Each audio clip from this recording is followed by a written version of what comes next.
तर पुण्यातल्या पॉर्श अपघातानंतर राज्यातल्या मुख्य शहरांमध्ये हिट अँड रनचे अनेक प्रकार सध्या पाहायला मिळाले। मुंबई, पुणे, नाशिक आणि नागपुरात हिट अँड रनचे प्रकार घडलेत। यामध्ये सामान्य नागरिकांसह पोलिसांचा देखील जीव गेलाय। पुण्यातल्या खडकी भागात भरधाव वेगाने जाणाऱ्या गाडीनं 2 पोलिसांना जोरदार धडक दिली, ज्यात एका पोलीस कर्मचाऱ्याचा जागीच मृत्यू झाला। तर मुंबईत मिहीर शहाच्या कारच्या धडकेत कावेरी नाखवा यांचा मृत्यू झाला।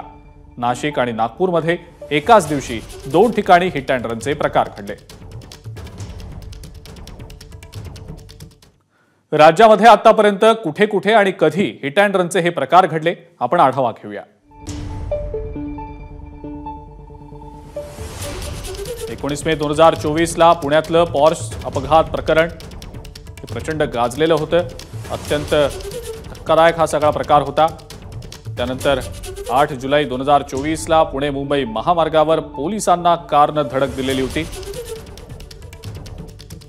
पुण्यामध्येच 8 जुलैला पिंपळे सौदागर परिसरात हवालदार गणेश शिंदे यांना एका गाडीनं धडक दिलेली होती। मुंबईत 7 जुलै वरळी हिट अँड रनचा प्रकार घडला होता। नाशिकमध्ये 9 जुलै 2024 ला सिडको परिसरात मद्यपी चालकानं काही गाड्यांना धडक दिलेली होती।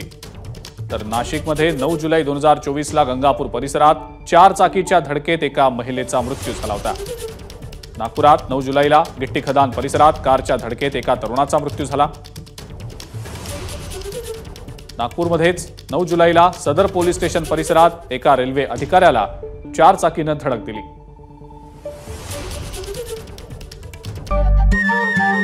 नमस्कार। मनसुद्धा तुझं ही वेगळ्याच प्रकारची मालिका तुम्हा सगळ्यांना खूप आवडली होती। याचा दुसरा सीझन कधी येणार अशी विचारणा झाली। प्रतीक्षा संपली आहे मित्रांनो। येतोय मनसुद्धा तुझाचा दुसरा सीझन। होई मनसुद्धा तुझं।